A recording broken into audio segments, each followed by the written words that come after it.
Good morning. Welcome to March 20th. I believe we just hit spring. That's exciting. And I'm excited to bring you the Baloney Detection Kit today.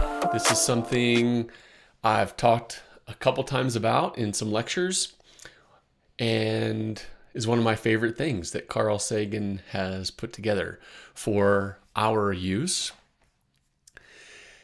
So I'm excited to share it with you. The Baloney Detection Kit. How to stay sharp in a world of nonsense. So since it's Critical Thinking Thursday, we are talking obviously about critical thinking again and the importance of it. We'll talk about some real life examples of how this can be used in your life, in your business, in your decision making. We're going to introduce you to the kit, why it matters. We'll talk about each of the 9 tools, and then we'll apply it to your life, hopefully. So the Baloney Detection Kit is something that Carl Sagan has talked about in the past and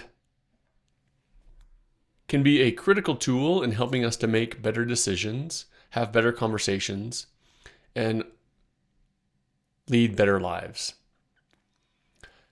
A really important quote from Carl is, "One of the saddest lessons of history is this. If we've been bamboozled long enough, we tend to reject any evidence of the bamboozle. We're no longer interested in finding out the truth. The bamboozle has captured us. It's simply too painful to acknowledge, even to ourselves, that we've been taken. Once you give a charlatan power over you, you almost never get it back." So I think this Baloney Detection Kit is going to be a tool for you to resist being bamboozled, or if you've been bamboozled, give you the confidence and competence to get out of it. Let's find out. The key principles behind the Baloney Detection Kit are skepticism, and this is the positive, healthy kind of skepticism. Being a skeptic has kind of gotten a bad rap in some circles these days, and part of my mission is to make it more of an everyday positive thing, to be skeptical. It's going to encourage you to rely on evidence, and not just any evidence, but good evidence. We'll talk about that means when we get into the kit. And then a big part of it is asking better questions. So if you don't already see why this matters, I'll give you a couple reasons. First, better critical thinking means better decision making. Quicker, more accurate decision making. It allows you to more thoroughly assess information and kind of grade it for quality. Identifying biases is a huge part of what I'm trying to share with you. And on Critical Thinking Thursdays, we've talked about a couple biases. We're going to talk about a whole lot more through the year. And then it's going to help you to solve problems better. When it comes to decision making specifically, this Baloney Detection Kit can act as like a framework, like a filter for you to run any hypothesis through or any topic through, allowing you to then make better decisions, more informed decisions based on real evidence rather than fantasy. And right now you might be thinking, well, how do I use this? Well, there's going to be applications in what you do in business, whether you're a dentist or a graphic designer, or you'll be able to use this. It works in education. If you're going to go back to school or your kids are in school, this can help.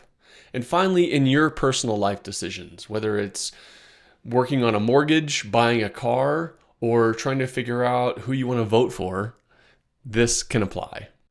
All right, the moment you've all been waiting for. What are the tools? So we've got 9 tools to get through. So let's get after it.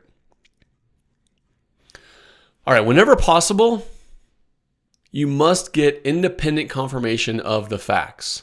This is hard these days. Getting independent confirmation is really, really challenging in our social media news nonsense.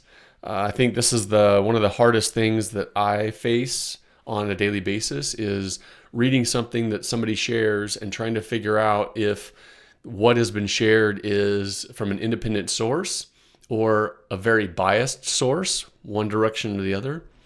I'm not sponsored, but I have recently stumbled upon Ground News, and they provide news articles with the bias that it comes from. So it'll give you if it's left-leaning, right-leaning, that kind of thing. So when it comes to political stories, that's a good source to try to get some independent verification and notice where your blind spots are. If we're talking about other research, going to something like PubMed or Google Scholar and actually finding the article itself can be really valuable rather than a headline interpretation or somebody else's interpretation. So look for that verification of the source. If possible, look for multiple sources. In science, you may have heard about the replication crisis, where a lot of older studies have had challenges with being replicated. So that is a problem, and it's something we need to address. So look for multiple sources that confirm or don't the facts as you understand them. Number 2, encourage debate. So if you have a topic and you're seeing multiple points that are relying on the facts, then listen to the debate.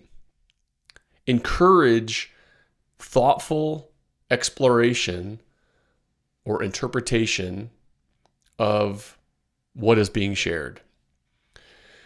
The important point here, in the original Baloney Detection Kit, it does specifically say encourage debate on the evidence by knowledgeable proponents of all points of view. How often do you hear something from somebody that's actually knowledgeable on the topic versus Joe Blow that just has an opinion based on who knows what? And always challenge assumptions. All right, Occam's razor, you know this one, but this convenient rule of thumb urges us, when faced with two competing hypotheses that are equally well suited to the data, to choose the simpler. I don't think you can ever go wrong in this as kind of a rule of thumb, an initial response to something. Choose the simplest. Keep researching, keep asking questions, keep having debate. But starting out, the simplest is going to be your best choice. Let's keep it rolling. Beware of arguments from authority. These should carry little weight. Authorities make mistakes. They will and again in the future. So this doesn't mean ignore experts on a specific topic. But you have to be careful about an appeal to authority. We'll talk about that specific bias in the future. But what happens is that you get somebody that is not an expert on a topic, but they're a smart person. And yet they're spouting on something completely out of their realm of expertise. That would be trying to use their authority in one field to influence another. Be very, very, very careful about that. All right, when possible, look for multiple hypotheses. And try to think of others. Even if what you're seeing or reading doesn't share more than one on its own, you can do this as well. You can think about other ways that this could be explained. What are the sources or chain of events that led to this? The scientific method of asking questions, trying to prove yourself wrong. This is speaking to that. Next up, when possible, quantify. If whatever you're explaining has a measure, some numerical quantity, you're going to be a whole lot better off to discriminate amongst competing hypotheses. This is trying to remove opinion from the equation. The more we can put quantities, factual items, tangible things, rather than subjective experience or interpretation, the better off we're going to be to compare apples to apples. All right, if you have your own hypothesis you've created, don't get too attached to it. You are the easiest person to fool, and you will be fooled, especially by your own perceived greatness. Keep in mind that your hypothesis, no matter how great it is simply a way station in the pursuit of knowledge. All right, we're almost there. When looking at an argument, ask whether or not the hypothesis can be falsified. If it's not testable or falsifiable, then there's not a whole lot of point in arguing about it. You might as well step away until you get to a topic that is falsifiable or testable. Finally, be sure that you can follow the evidence.